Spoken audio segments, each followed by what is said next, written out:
He was the best driver in the room, the fastest, the most skilled, unmatched. Ken Miles, a legend on the track, and they told him he needed to control himself. Tone it down, be more of a team player, because being the best wasn't enough. He also needed to be likable, manageable, easy to work with. And when he couldn't be both, they chose the version they could control over the version that could win. This is from Ford versus Ferrari, but it's not about racing. It's about what happens when who you are clashes with what the system wants you to be. If you've ever felt like you have to choose between being yourself and being successful, this is for you. Let's start with something uncomfortable. The world says it wants the best. It says it values talent, skill, passion. But look at who actually gets promoted, who gets chosen, who gets the opportunities.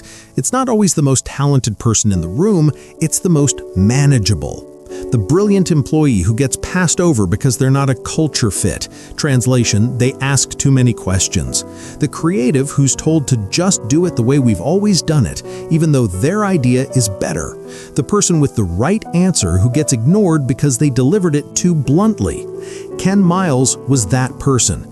Best driver Ford had, but also blunt, emotional, unfiltered. He didn't play politics, and the executives hated that. Not because he was bad at his job, because he was difficult to control. And in most systems, corporations, schools, social groups, being easy to control is more valuable than being exceptional. Why? Because systems optimize for predictability, not performance. A genius who's unpredictable creates problems. A mediocre person who follows orders creates stability. And stability is what keeps systems running smoothly. So here's the first brutal truth. If you're wildly talented but hard to manage, you'll lose opportunities to people who are less skilled but easier to work with. Not because you're not good enough, because you're not manageable enough. And that's not a flaw in you, that's the design of the system. Comment if you've ever been told you're too much, too intense, too opinionated, too passionate. Let's see how many of us are in this room. Now let's talk about what this does to you internally. When you realize the system doesn't want the real you, you have two options: stay authentic and risk being rejected, or perform a version of yourself that's more acceptable. Most people choose the second one, not consciously, gradually. You start noticing what gets rewarded and what gets punished, laughing at jokes that aren't funny, agreeing with opinions you don't hold, hiding the parts of yourself that make people uncomfortable. And over time, you split into two people: the performed self, the version you show the world, polished, agreeable, strategic; the actual self, the version that exists when no one's watching, unfiltered, uncertain, real. Ken Miles was passionate, emotional, brutally honest. That's who he was. Ford wanted him controlled, diplomatic, easy to manage. That's who they needed him to be. The gap between those two versions created constant friction. And here's the part most people don't talk about. Living in that gap is exhausting, and there are three specific costs that come along with the exhaustion.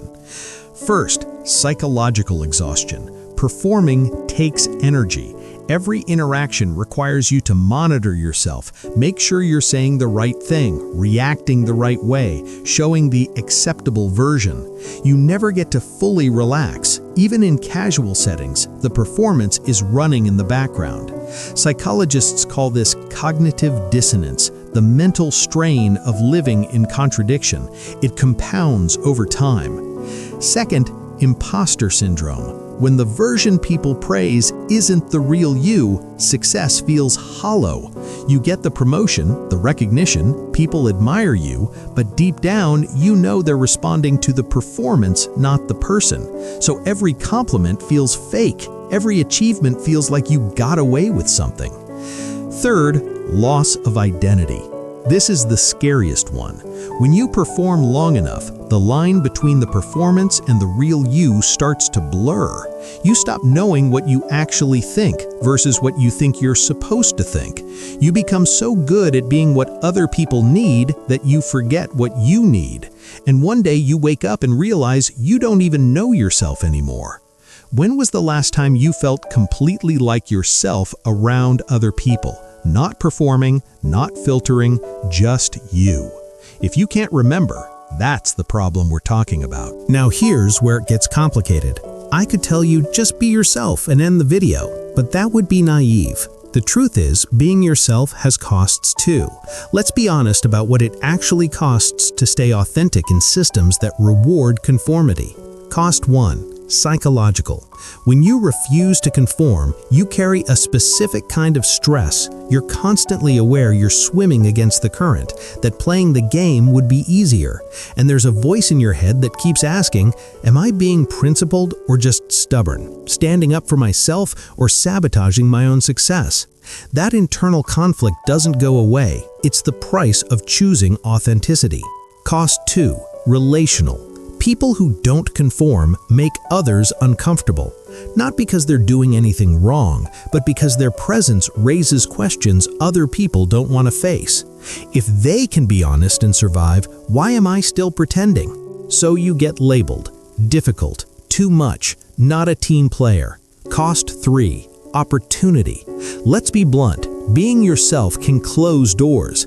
The job you don't get because you weren't polished enough. The promotion you're passed over for because you're too intense. The social circles that don't invite you back. This is real. Ken Miles almost didn't get to race at Le Mans, the biggest race of his life, because he wasn't presentable enough. His authenticity nearly cost him everything. So here's the uncomfortable question. If being yourself costs you opportunities, relationships, and peace of mind, is it actually worth it? So if being yourself has costs, and performing a fake version has costs, what's the actual solution? Here's the answer most people don't want to hear. You can't win by trying to fit yourself into a system that fundamentally rejects who you are. You'll either break the system or break yourself. And most of the time, it's the second one. The real solution isn't about changing yourself, it's about changing your environment. Ken Miles didn't need to become less passionate. He needed a team that valued passion. He didn't need to be more controlled. He needed a context where his intensity was an asset, not a liability. And when he finally got that, when Carroll Shelby fought to put him in the car, when he was allowed to race the way he understood racing, he became unstoppable. That's the pattern you need to internalize. You don't fix the problem by becoming someone else. You fix it by finding environments that reward your authentic strengths. What does that look like in real life? First, stop trying to force yourself into spaces that require you to shrink. If your workplace punishes you for speaking up, that's not a sign you need to be quieter. That's a sign you're in the wrong workplace. If your social circle makes you feel like you're too much, that's not a sign you need to tone yourself down. That's a sign you're around the wrong people. The goal isn't to make yourself acceptable to everyone. The goal is to find the contexts where you don't have to. Second, build skills that make you valuable as yourself. Ken Miles wasn't just passionate, he was undeniably skilled. That skill gave him leverage. It made him hard to replace. It forced the system to accommodate him instead of the other way around. You need the same thing. Get so good at what you do that your authenticity becomes an asset they can't afford to lose instead of a liability they're trying to manage. Third, learn to adapt without erasing. You learn to present yourself strategically, to choose your battles, to translate your ideas into language the system understands, but you never lose the core. You adjust the delivery, you don't abandon the message. The sustainable path isn't be yourself and fail or succeed by becoming someone else. The sustainable path is build competence that makes you valuable, find environments that reward your strengths, learn to adapt your approach without erasing your essence. That's self-aligned success, not just success, success as yourself. Let's come back to Ken Miles for a second. His story doesn't have a happy Hollywood ending. He was the best, he proved it, he was finally allowed to race the way he understood racing, and then Ford, in the final moments of Le Mans, ordered him to slow down. Not because he couldn't win, because they wanted the photo finish to look better. They wanted the optics. And he obeyed. He slowed down. He let the other Ford cars catch up. He played the game. And because of a technicality in how distance is measured, he lost. The best driver, The one who should have won lost because he followed orders that prioritized image over truth. Sometimes, even when you adapt, even when you play the game, the system still doesn't reward you the way it should. And that's when you have to ask yourself the question that actually matters. Which version of success can you live with? The one where you made it but lost yourself along the way? Or the one where you stayed true to who you are and found a path that rewarded that, even if it took longer, even if it was harder, even if it didn't look like what everyone else was chasing?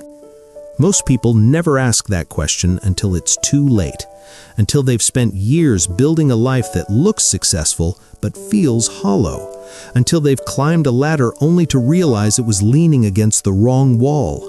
You don't have to be one of them. Ken Miles was told to be more of a team player, to control himself, to fit in. And he tried, because he wanted to win. But there's a difference between adapting your approach and erasing yourself. The world doesn't always reward the most talented, it rewards the most manageable. And the real challenge isn't just succeeding, it's succeeding as yourself, not a version of yourself designed to make other people comfortable, not a performance you've been running for so long you've forgotten it's a performance. Yourself. Because if you win by becoming someone else, what exactly did you win? A career that doesn't feel like yours? Relationships where people don't actually know you? A life that looks good from the outside but feels empty on the inside? That's not success. That's a very polished form of losing. So here's what I want you to sit with. Where are you performing right now? Where are you shrinking? Where are you hiding? And here's the harder question. Is it adaptation or is it erasure? Are you adjusting your approach or are you abandoning yourself? Because one of those is sustainable and one of those will destroy you slowly, quietly, until you don't even recognize the person looking back at you in the mirror. The cost of being yourself is real. You'll lose opportunities, you'll make people uncomfortable, you'll have to work harder to find your place. But the cost of not being yourself is higher. You'll lose yourself, and no amount of external success makes up for that. So choose the cost you can live with, because either way, you're paying. The only question is, which price leaves you whole at the end?